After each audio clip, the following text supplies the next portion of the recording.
volonté de Dieu est la meilleure des volontés.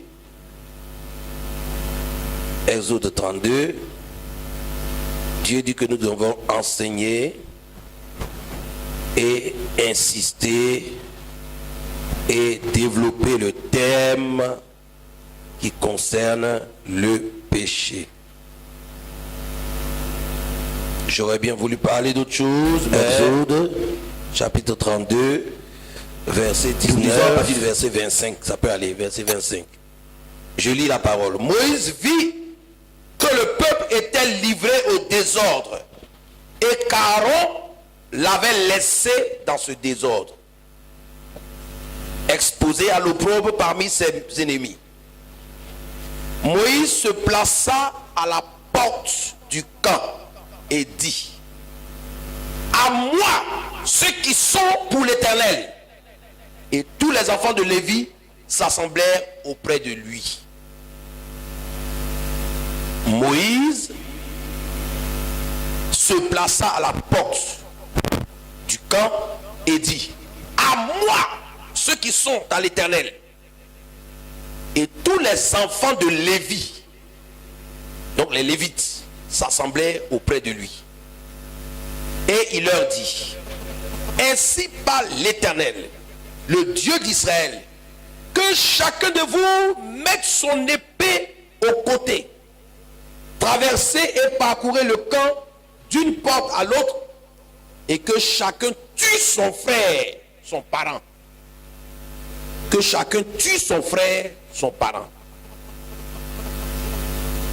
Les enfants de Lévi firent ce qu'ordonnait Moïse, et environ 3000 hommes parmi le peuple périrent en cette journée. Moïse dit: consacrez-vous aujourd'hui à l'Éternel, même en sacrifiant votre fils et votre frère. Consacrez-vous aujourd'hui à l'Éternel, même en sacrifiant votre fils et votre frère, afin qu'il vous accorde aujourd'hui une bénédiction. Le lendemain, Moïse dit au peuple: vous avez commis un grand péché. Je vais maintenant monter vers l'Éternel et j'obtiendrai peut-être le pardon de votre péché. Moïse retourna vers l'Éternel et dit: ah, ce peuple a commis un grand péché et ils se sont fait un Dieu d'or. Pardonne maintenant leur péché, sinon efface-moi de ton livre que tu as écrit. L'Éternel dit à Moïse: c'est celui qui a péché contre moi que j'effacerai de mon livre. Va donc, conduis le peuple où je t'ai dit: voici mon ange marchera devant toi, mais au jour de ma vengeance, je les punirai de leur péché. L'Éternel frappa le peuple parce qu'il avait fait le veau fabriqué par Aaron. Amen. Nous sommes en train de continuer de parler du péché. Nous parlons précisément de la dangerosité du péché. On a déjà vu ce que le peuple d'Israël a fait pendant que Moïse était sur la montagne. Ils ont fait quoi? Ils ont fabriqué quoi? Un veau en or qu'ils ont appelé quoi? Leur Dieu. Ils ont appelé un veau, c'est-à-dire un animal sous forme fabriqué avec de l'or, et ils ont appelé cet animal-là leur Dieu. Et ils ont commencé à danser et adorer leur Dieu. Et comme c'est une danse, une adoration satanique, ça s'est mêlé avec quoi? Avec ce qu'on appelle de la débauche, de la perversion, des orgies. Parce que justement, tout ce qui est satanique a sa signature. Satan a sa signature. Satan a sa signature. Dieu a sa signature, Satan a sa façon de signer. Quand il signe, il y a toujours idolâtrie, il y a toujours débauche, il y a toujours orgie, il y a toujours tout ce qui est à une connotation impure est lié à la signature de Satan. Et comme ils étaient dans l'idolâtrie, ils ont commis avec l'idolâtrie les autres choses qui accompagnent l'idolâtrie. La débauche. C'est la marque déposée de Satan. Alors, nous avons vu que Moïse, qu'est-ce qu'il a fait au départ? Il a brisé les tables de prière. Pourquoi? Parce qu'il considère que le peuple ne mérite pas une telle bénédiction venant de l'Éternel. On ne reçoit pas la bénédiction de l'Éternel en étant dans n'importe quelle condition de vie. La bénédiction de l'Éternel, la vraie bénédiction de l'Éternel, qui est la parole révélée, la Bible appelle le Réma, la parole révélée de Dieu, qui est la vraie bénédiction de l'Éternel, qui est plus que l'or et l'argent, qui est plus que la nourriture. C'est pourquoi notre Seigneur Jésus a dit, on ne fera pas quoi? Hein? L'homme ne vivra pas seulement de quoi? De pain, mais de toute parole qui sort de la bouche de Dieu. La parole qui sort de la bouche de Dieu est plus que le pain, est plus que l'or, est plus que le diamant. Et cette parole révélée là, c'est ce que Moïse était en train d'apporter au peuple en descendant de la montagne. Et il découvre le peuple dans un état d'idolâtrie. Vous ne méritez pas une telle parole, une telle révélation du ciel. Il brise les pierres. Il les brise devant le peuple. Et quand il a brisé les pierres, il ne s'est pas arrêté là. Il est allé plus loin. Il a découvert, il s'est d'abord adressé à qui? À Aaron, son frère, à qui il a confié le peuple en montant sur la montagne. Il s'est adressé au leader spirituel qui était là, au gardien spirituel qui était là. Il dit, mais comment se fait-il que tu as laissé ce peuple-là prospérer dans une telle débauche, une telle idolâtrie? Et Aaron a cherché à se justifier en disant que c'est le peuple qui l'a contraint, qui lui a demandé. Mais quand nous avons lu le texte, on a vu la dernière fois que le peuple, c'est vrai, a voulu avoir un Dieu comme à la manière des hommes. Mais Aaron est vraiment coupable parce que c'est lui qui a eu l'inspiration au moment, une inspiration satanique, c'est-à-dire sur la façon dont il fallait procéder pour créer l'idole. Donnez chacun de vous votre or et tout ça. Et puis on prend ça. Et puis maintenant il a mis dans le feu. Et puis c'est sorti un veau. Quand il a dit ça, nous avons ri la dernière fois parce qu'on a compris que ça ne peut pas devenir un veau comme ça. Si tu prends de l'or, tu mets dans le feu, ça fond pour que ça ait la forme d'un bœuf ou d'un veau. Il faut bien que l'homme manipule ce liquide là pour que ça devienne après la forme d'un veau. Et lui il dit non, j'ai pris ça, j'ai mis dans le feu et puis il en est sorti un veau. On a bien compris que il ne veut pas dévoiler son péché, mais il est vraiment coupable. Il est dedans, il est dans cette affaire. Donc Moïse vit que le peuple était livré au désordre et qu'Aaron l'avait laissé dans ce désordre. Donc ils étaient livrés au désordre et Aaron l'a laissé. Aaron était censé ne pas le laisser. D'où la responsabilité des leaders dans le peuple de Dieu. La responsabilité des leaders dans le peuple de Dieu est de combattre le péché et de ne pas laisser le peuple dans le péché. De combattre et de contraindre le peuple à quitter le péché. C'est notre rôle, c'est notre responsabilité spirituelle. C'est la première de notre responsabilité. Empêcher le peuple d'entrer dans le péché. Si le peuple est entré dans le péché, le contraindre à sortir du péché. Donc, d'une façon ou d'une autre, c'est le combat contre le péché. Le serviteur de Dieu, son rôle est de combattre le péché dans sa propre vie lui-même et de combattre le péché dans la vie du peuple de Dieu. C'est ça le rôle du serviteur de Dieu. C'est le premier rôle. Combattre le péché dans sa propre vie et combattre le péché dans la vie du peuple de Dieu. Et Aaron, sur ce plan-là, avait échoué parce que il a laissé et il a même participé à l'élection de quoi? De ce veau d'or. Ou à la fabrication de ce veau d'or. Moïse se place alors. Deuxième chose que Moïse a faite, qui m'a marqué, ça se trouve au verset 26. Moïse se plaça à la porte du camp. Le camp des Israélites, il s'est mis à la porte maintenant. Je pensais qu'il allait gronder simplement, il allait briser les pierres, gronder. Aaron, il allait s'arrêter là. Non, non, non, non, non, non.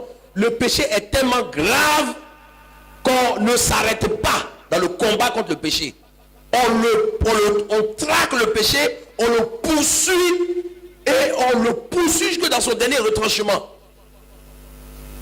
Le péché, on ne le traite pas de façon superficielle. Le péché, on ne le survole pas. Le péché, on l'attaque, on le combat, on le poursuit jusqu'à l'éradiquer. Jusqu'à le faire totalement disparaître, entièrement disparaître. Et le péché se poursuit au prix, même quelquefois au prix de sacrifices terribles. Au prix de sacrifices terribles. Dieu veut qu'on combatte le péché, qu'on résiste au péché, qu'on lutte contre le péché et qu'on soit prêt même à faire des sacrifices dans la lutte contre le péché. Le péché, je vous ai dit que la raison pour laquelle notre Seigneur Jésus est venu dans ce monde, sacrifier sa vie à la croix du Calvaire, connaître cette grande humiliation, c'est le péché. C'est le péché qui a mis le monde dans cette condition-là. Et c'est à cause du péché que Jésus est venu dans ce monde-là, souffrir de la sorte pour que nous sortions du péché. Donc il n'y a rien à faire, tout est une affaire de péché. Une église évangélique où on ne prêche pas contre le péché et on ne combat pas le péché est en train de perdre la vision, et si elle continue, elle va mourir spirituellement parlant. L'église évangélique, l'évangile, c'est la guerre contre le péché. Et le chef de file de cette guerre-là, c'est notre Seigneur Jésus. Il a offert sa vie, il a sacrifié sa vie, que les hommes et les femmes le connaissent et que les hommes et les femmes soient délivrés du péché. La première des choses dont Jésus nous délivre, c'est le péché d'abord. Ce n'est pas la maladie d'abord, c'est le péché. Le péché. Quand la Bible déclare que le Fils de Dieu est apparu afin de détruire les œuvres du diable. La première des œuvres du diable, c'est le péché dans la vie de l'homme. Le diable a beaucoup d'œuvres dans nos vies, dans nos vies, mais la première de ses œuvres, c'est le péché. C'est le fait de nous mettre en porte-à-faux, en désaccord avec Dieu. Satan fait de nous des ennemis de Dieu, des opposants de Dieu. Il fait de nous des personnes qui sont en désaccord. Il brise la communion avec Dieu. Le péché brise notre communion avec Dieu. Le péché nous sépare de Dieu. Le péché ne nous rapproche pas de Dieu et nous éloigne de Dieu. Et c'est ce que Satan fait. Lui-même, il a été éloigné de Dieu par le péché et il veille au grain pour que la multitude d'hommes et de femmes s'éloignent de Dieu et ne connaissent pas Dieu par le péché. Moïse se passa à la porte du camp et dit: à moi ceux qui sont pour l'Éternel. Moïse s'est mis à la porte. C'est comme si je me mets à la porte, on ferme toutes les portes, je me mets à la porte et dit: à moi, venez de mon côté, tous ceux qui sont pour l'Éternel. Ça veut dire quoi? Ceux qui ne sont pas d'accord avec le péché, avec l'idolâtrie que le peuple vient de faire là. Ceux qui se sentent pas dans cette affaire, qui se désolidarisent de cette affaire là, venez à moi. Vous tous qui êtes du côté de l'Éternel. Donc, il y a le camp de l'Éternel et il y a le camp du péché. Ce n'est pas le même camp. Vous ne pouvez pas être du camp de l'Éternel et approuver le péché, et soutenir le péché, et nourrir le péché, et couvrir le péché. Être du camp de l'Éternel, c'est se désolidariser du péché. C'est pourquoi Moïse s'est mis à la porte, il dit: tous ceux qui sont pour l'Éternel. Mes amis, on a croisé certaines sœurs en Christ avec qui ma femme a eu à parler. Quand on leur a dit, elles sont dans des églises. Elles ont fait église ici, église A, église B, église C, église E. Et puis, on est en train de faire les entretiens. Ma femme fait les entretiens avec elle. Et puis ma femme dit, avoir un copain, sorti avec un homme non marié, mais fait ceci, cela, c'est pas bien, tout. Ma femme parle d'impudicité. Elle ne sait pas de quoi il s'agit. Le mot impudicité, ça veut dire quoi? Elle n'a jamais entendu le mot impudicité. Dans toutes les églises où tu es allé là, on vous enseigne quoi? Non, elle ne savait pas, parce que même Elle nous a parlé d'une église, je ne vais pas dire le nom, où c'est le chef même qui est devant là, qui a fait un branchement avec un jeune. Il a fait le branchement. Hein? C'est pas possible. Vous parlez de quoi? Mais non, c'est pas. Mais tout le monde fait ça. Et puis on vient dire alléluia, on dit gloire à Dieu. C'est ça, non? Oui, elle était maîtresse. Elle était maîtresse. Donc le boss, le chef de l'église, c'est ça. Elle est maîtresse. L'argent des maîtresses là, qu'elle gagne la maîtresse là, elle fait les dîmes à ça à l'église. Les offrandes, ça. Et on sait ça. Et puis on laisse tout tomber parce que ça, le panier est rempli. Donc, publicité, ça veut dire quoi? Elle ne sait pas de quoi il s'agit. Il dit voilà, quand on vous parle, vous croyez qu'on est bête. Ça ne va pas. Quelle église de Dieu peut cautionner ça? Ce n'est pas public. Jésus, le vrai Jésus qui est au ciel là, que nous allons voir là, il est contre le péché. Et c'est pourquoi il a offert sa vie en sacrifice. Une chose pour laquelle il a donné sa vie, il ne peut pas accepter. Il ne peut pas comprendre même cette chose. Parce que si le péché était compréhensible, il n'aurait pas eu besoin de donner sa vie en sacrifice. C'est parce qu'on ne peut pas faire autrement que se sacrifier pour avoir la victoire sur le péché que Jésus a offert sa vie. Sinon, quand il a dit au Père, Père, est-ce que je peux faire autrement? Dieu allait dire oui, il y a une autre voie. Tu peux passer par cette voie-là, ça peut marcher aussi. Dieu dit il n'y a pas d'autre voie. Pour le péché, par rapport au péché là, le combat que tu veux mener là, tu es obligé de donner ta vie. Tu dois sacrifier ta vie. Le péché est tellement grave que tu dois sacrifier ta vie. Parce que si tu ne sacrifies pas ta vie, les hommes et les femmes qui croient en toi n'auront pas la victoire sur le péché. N'auront pas le pouvoir de vaincre le péché. Pour qu'ils aient le pouvoir de confronter le péché et de le vaincre, il faut que tu donnes ta vie. Parce que le péché est dangereux. Le péché est mauvais. Le péché, on ne le comprend pas. On le combat. On lui résiste. Dis à ton frère, combat le péché, résiste au péché. Si tu es véritablement un enfant de Dieu, tu dois, est-ce que vous comprenez? Combat. Ne comprends pas ton péché. Mes amis, si vous comprenez votre péché, vous n'allez pas combattre. N'acceptez même pas de le comprendre. Considérez qu'il est un intrus, qu'il est un étranger que vous devez bouter hors de votre vie. Ne le comprenez pas, parce que si vous le comprenez, si vous le justifiez, si vous dites mais comment on va faire? Elles sont sur notre dos, on fait comment? Ils sont derrière moi. J'ai fait comment, pasteur? Ils viennent klaxonner les Mercedes, les différentes marques. Hein? Et ils font sonner les clés. Je fais comment? Ils m'ont promis voyage par-ci, voyage par-là. Ils m'ont donné billet d'avion. Je fais comment? Dieu ne comprend pas tout ça. Ne comprends pas ton péché, combat le péché, résiste au péché. C'est tout ce qui te reste à faire. Prends les forces en Jésus et combat. Prends les forces en Jésus et résiste. Utilise les armes offensives et défensives de la foi. Nous avons des armes. Utilise toutes ces armes-là, mais combat le péché. Ne comprends pas le péché. Non, dans notre famille, tu sais que nous sommes tous des coléreux. Donc si je suis coléreux, c'est tout à fait normal. Si je me mets en colère, quand je frappe ma femme, je frappe tout le monde à la maison, je casse des choses. Il faut comprendre, moi, dans notre famille là, c'est notre défaut de famille. C'est notre péché mignon. Il n'y a pas de péché mignon selon Dieu. C'est le péché, ça doit être combattu. Ce que tu appelles péché mignon là, ça peut te faire rater le péché, ce combat. On pleure pour ces péchés, on gémit devant Dieu, on demande le secours de l'Éternel et on résiste au péché et on ferme les portes. Et le chemin qui me mène vers le péché, je ne l'emprunte plus.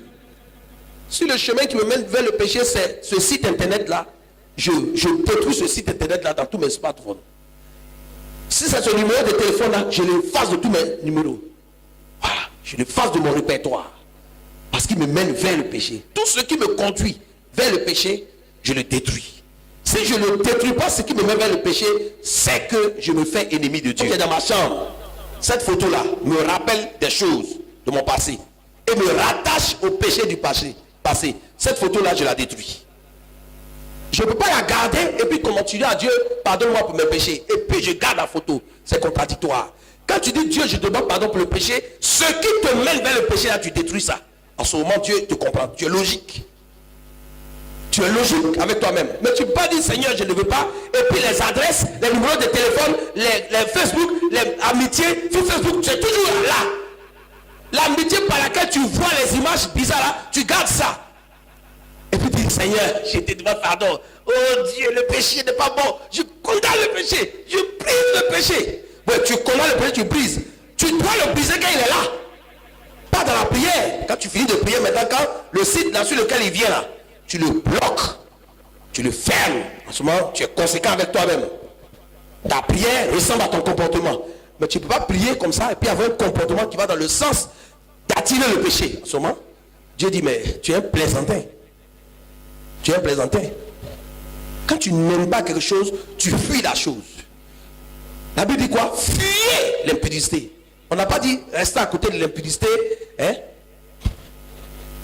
Non, comme c'est la nouvelle année, je vais passer un coup de fil à mon ex là.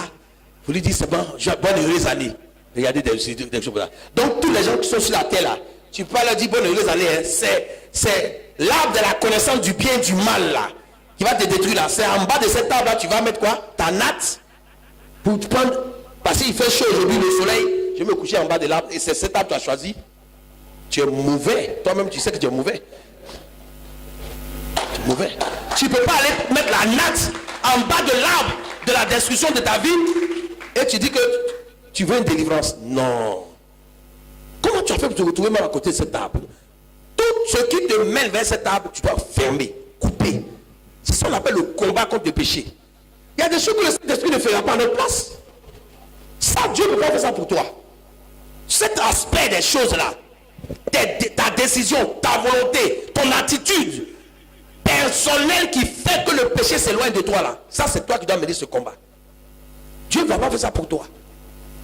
Les coups de fil, les contacts, les répertoires, les photos, c'est toi qui fais ce nettoyage là. Tu sors toute cette poubelle là de ta maison et tu jettes ça. En ce moment, Dieu dit oui, cet enfant a compris, cette fille a compris, ce jeune homme a compris, il veut, il sait ce qu'il veut. En ce moment, le Saint-Esprit vient te secourir. Parce que tu as démontré de la bonne volonté. Mais tu ne fais pas ça. Et Dieu n'a qu'à tout faire. Seigneur, je suis faible. Je suis faible. Je suis faible. Qui t'a dit d'appeler ce matin-là? Ce téléphone. Tu es faible comment? Tu es bien fort. C'est pas que tu es fort que tu as composé ce numéro. Et tu dis tu es faible. Tu n'es pas faible. Tu utilises ta force pour faire des bêtises. Mais sinon tu n'es pas faible. Hein? Mes amis, si on continue comme ça, on va être surpris. Hein? Parce que le Seigneur Jésus que nous suivons là, il est très rigoureux. Et à cause du péché, il a donné sa vie en sacrifice, il ne s'est pas amusé. Donc nous, on n'a pas le droit de s'amuser devant le péché. On doit être rigoureux. Ce qui ne t'arrange pas, il faut balancer ça. Il faut jeter ça. Quelqu'un a dit, mais le péché est doux. Mais si le péché n'était pas doux, comment tu allais tomber dedans? Il faut que ce soit doux. Mais ça va pas si c'est doux que tu as le poison. Il y a des poisons qui sont doux. Hein? Quand vous mettez dans la bouche, là, c'est doux. Il y a des champignons vénéneux là. Quand vous mettez dans la bouche, c'est très bon.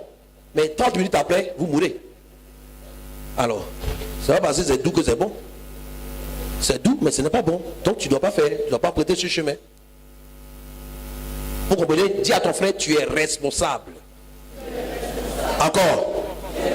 Ta responsabilité est engagée. Encore. Encore. Encore. Il y a beaucoup de gens qui accusent le diable. C'est vrai, le diable fait beaucoup de choses. Il fait beaucoup de choses, mais il ne fait pas tout. Il y a des choses, il attend que toi tu fasses. Et puis lui, il rentre. Attends. Il ne fait pas tout. Sinon, si le diable faisait tout, on est foutu. Il allait nous soulever, on est couché dans une chambre. Matin, on se réveille, là, on est dans une chambre de prostituée. Soulever carrément, pendant que d'autres te souhaitent pour t'envoyer dans la chambre de prostituée. Là, il n'y a plus de discussion en même temps. Mais il ne peut pas faire ça. Ah, parce qu'il y a ta responsabilité. Tant que moi, je n'ai pas pris mes deux pieds là, pour sortir de la maison et prendre la route de la mort, pour descendre vers la mort, le diable ne peut pas me soulever pour m'envoyer directement dedans. Ma volonté compte. C'est pourquoi on sera jugé. C'est parce que notre volonté, c'est nous qui acceptons ou qui n'acceptons pas. Je dis oui ou bien je dis non. Si je dis non, c'est non. Si ça va tourner, ça va se revenir. Moi, ça va dire, je suis couché là. C'est quoi? Il peut rien faire. Ça va tourner, moi, je suis couché là. Okay. Va comment? Va tourner, tu va me laisser. C'est tout. Je ne veux pas bouger. Va tourner. C'est ce qu'on appelle résister au diable. Quand tu fais ça, le diable te laisse. Il voit que tu ne veux pas coopérer avec lui. Mais il tourne un peu seulement, tu te lèves. Je m'en vais à la boutique pour acheter quelque chose. C'est faux, c'est pas la boutique. Après, tu arrives à la boutique, je m'en vais maintenant chez le Gabadon. Après le Gabadon, j'arrive au bord de la route, je prends un taxi. Donc, depuis là, tu ne peux pas dire non, tes pieds là, ça s'en va seulement. Seigneur, c'est encore arrivé, Seigneur, je suis tombé encore, Seigneur, oh Dieu, faut me délever. Donc, depuis là, on te dit d'aller là. Tu es obligé d'aller, tu es l'animal, tu es l'être humain, tu es créé à l'image de Dieu, tu peux dire non. Satan ne peut pas te soulever pour aller là-bas. Comprenez? Nous sommes comment? Responsables. Il faut utiliser ta responsabilité pour faire glorifier Dieu. Il faut faire plaisir un peu à Dieu. Tous les jeunes du monde n'avont pas adoré Satan. Il faut bien qu'il y ait des jeunes qui glorifient Dieu. Ou bien? Bien, c'est Satan qui vous a créé. Alors, tous les hommes de la terre ne sont pas des adultériés. Qui dit, oh, moi, tous les hommes sont adultères, il n'y a pas un homme qui est. Tous les hommes sont adultères. Je dis, c'est faux. C'est faux. C'est faux. Il y a des hommes qui sont sur la terre et qui vont aller au ciel. Écoutez, c'est la volonté. C'est le oui ou le non. Mais tu peux pas dire oui tout le temps à Satan. Il faut bien que quelqu'un lui dise non un peu. Faut dire non un peu à Satan. Tout le monde va lui dire oui. Toi aussi tu es là, oui. Toi aussi, toi il faut dire non. Alors, on est d'accord oui ou non? Arrêtez d'accuser Satan seulement. Satan m'a attaqué ce matin encore. Regardez. Comment j'ai fait pitié. Tu as fait pitié. Il t'a proposé, tu as dit oui. C'est tout. Tu fais pitié par rapport à ça, effectivement. Là, tu dis toujours oui. C'est ça qui fait pitié. Sinon, c'est pas Satan. Non. C'est toi qui fais pitié parce que tu dis oui tout le temps. Pourtant, tu peux dire non. Tu laisses le non. C'est le oui que tu choisis tout le temps. Pourtant, tu peux dire non. Et puis appuyer même au nom de Jésus dessus. Si tu dis non que ça ne marche pas, tu appuies non au nom de Jésus. Ah! Tu vas voir que Satan va faire un pas en arrière. Dis attention. Ça commence à être dangereux. Habituellement, il dit non, mais cette fois-ci, c'est non au nom de Jésus. C'est notre affaire. Ça veut dire quoi? Je dis non et je demande le secours. Alléluia. Que le Seigneur soit béni. Je voudrais vous encourager, frères et sœurs. Nous sommes une église locale de... Et la qualité commence par le combat contre le...